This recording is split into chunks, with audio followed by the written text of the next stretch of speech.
What's up, guys, and welcome back to the Tim Sports Talk post-game analysis with the Washington Commanders. And the Commanders fall 34-31 in an overtime game.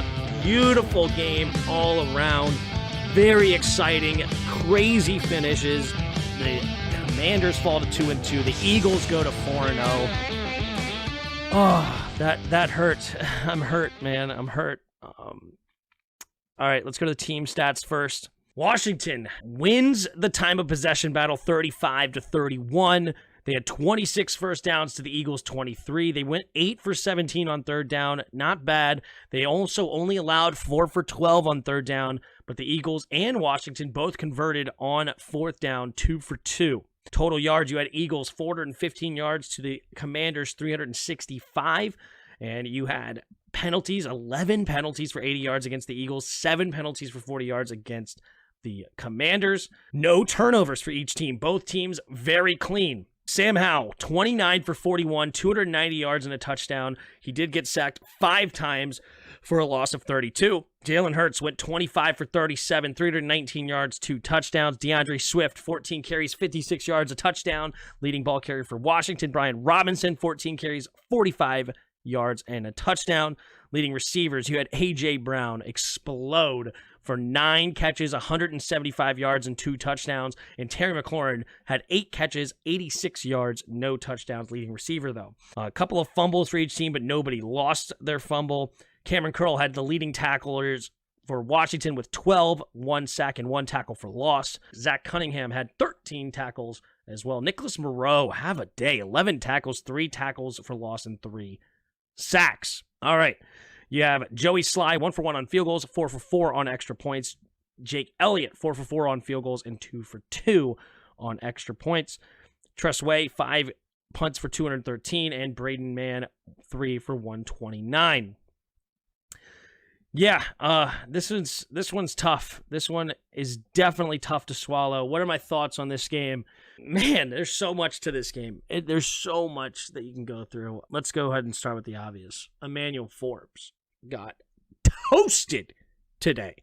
Dusted by A.J. Brown. Absolutely destroyed. People were talking about Christian Gonzalez struggled with Devontae Smith, and A.J. Brown pales in comparison to how bad Forbes played today. Forbes was terrible. The only saving grace about Forbes' game today is that because he stunk so bad, he gave up a touchdown and allowed us to tie it to send it into overtime. Because if he didn't allow that touchdown, they may have just won it in regulation. Forbes was a disaster today. Literally, he was following A.J. Brown.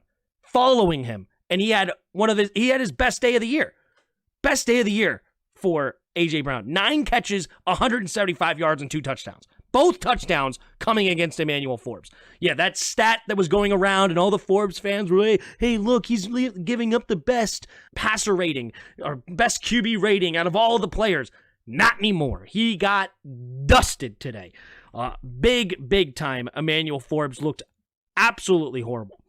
Eagles didn't do... they had a decent day on the ground, obviously. You have 27 carries, 104 yards, but it's nothing to write home about. They didn't torch us on the run game like they have the last couple of weeks to their other opponents.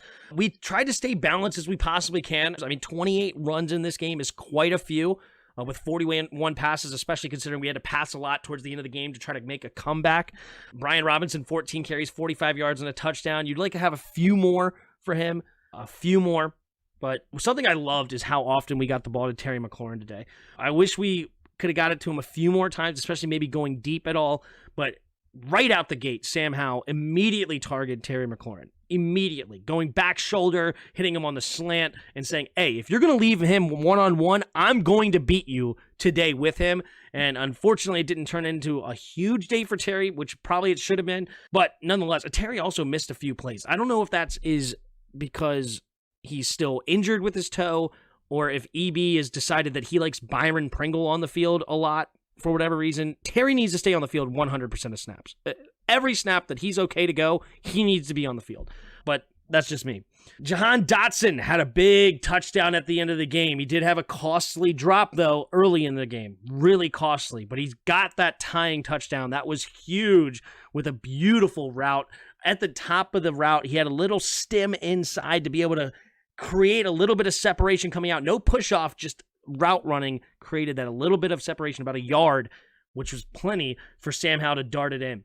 Sam Howell looked leagues above what he did against the Buffalo Bills. Way better. He still needs to get rid of the football at times, but I think that EB needs to implement some hot routes. I don't know if he's doing that to not confuse the young quarterback or what, but he needs to get some hot routes going, because when they send the blitz, it's almost just write it off as a sack if nobody, because you're just throwing a bunch of long routes.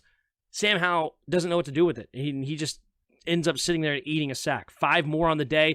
What does that leave him? 24 sacks already on the year in the first 4 games. 24 times 4 is what, 96 plus another game.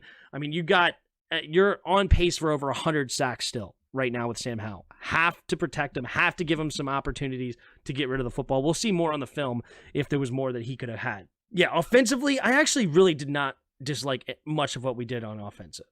I thought our offense looked really strong today. I really do. I thought we stayed pretty balanced, all things considered, especially in other things. We should have had a pass interference. We did take a nice deep shot off the under center play action that De'Ami Brown had a step on his man, a little bit underthrown by Sam.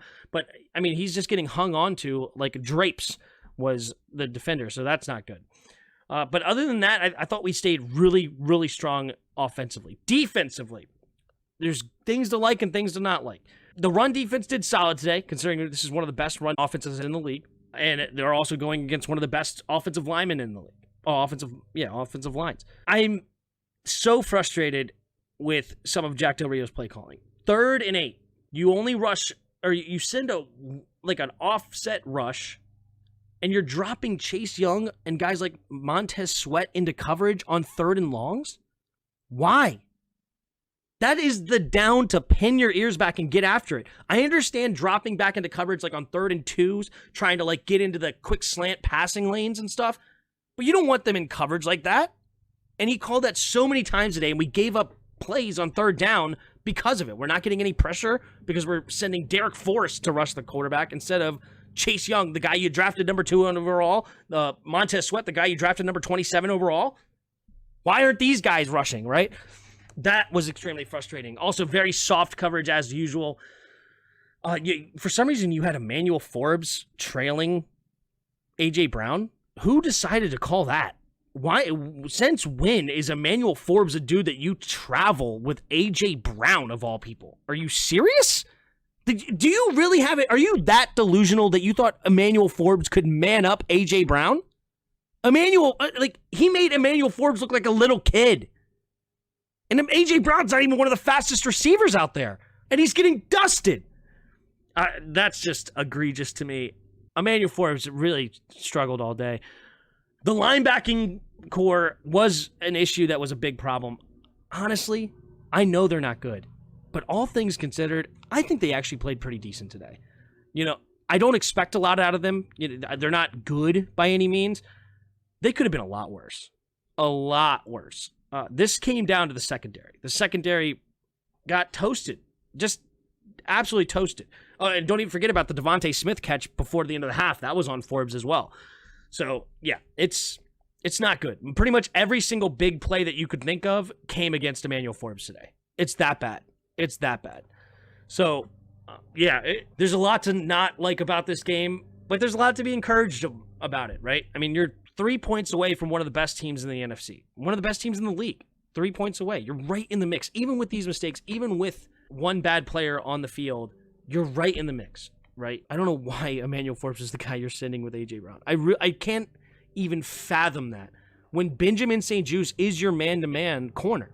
That's your man-to-man corner. It's been since he's gotten here. He's done really well against A.J. Brown in the past. He's done really well against guys like Justin Jefferson. He's done well against other, he's not perfect. He's not a top-tier guy, but he is your guy. And for some reason, you abandon that and put him on guys like Zacchaeus. Put Forbes on Zacchaeus. Also, something I hate about Jack Del Rio. Why in the world do you decide your pass rush scheme against Jalen Hurts is going to be, hey, make your make your defensive tackles passive, kind of like just stay back and keep them in the pocket instead of doing what they do best and getting after the quarterback and getting pressure. Use a spy. You have Jamin Davis. I keep saying this every week. Jamin Davis could be a perfect spy. A 6'3", 235-pound linebacker that runs a 4.4 or sub 4.4. Use him. Use him as a spy. Very frustrating, to say the least. We got some things to clean up. I like EB. Don't like Jack Del Rio. Ron Rivera can go. Stat. Martin Mayhew's a disaster. Yeah, it's not good. It's not good. Shout out to everybody in the chat. I appreciate all of your comments. You guys are awesome. Thank you, everybody in the chat. We had over 200 likes today. I will be back live tonight for the Chiefs and Jets. Let's root on the Patriots to take down the Cowboys, to have them fall 2-2. We're still in the mix. 2-2 is not a death sentence. We went against two really good football teams, and we stayed in this one. We have a much easier opponent next week in the Bears, who just lost to the Broncos. Yes, they did. So the Bears are really bad. Really, really bad. And that's where we're going to have to go with it. But anyway, hit that like button, hit that subscribe button, and we will see you next time. And until next time, see ya!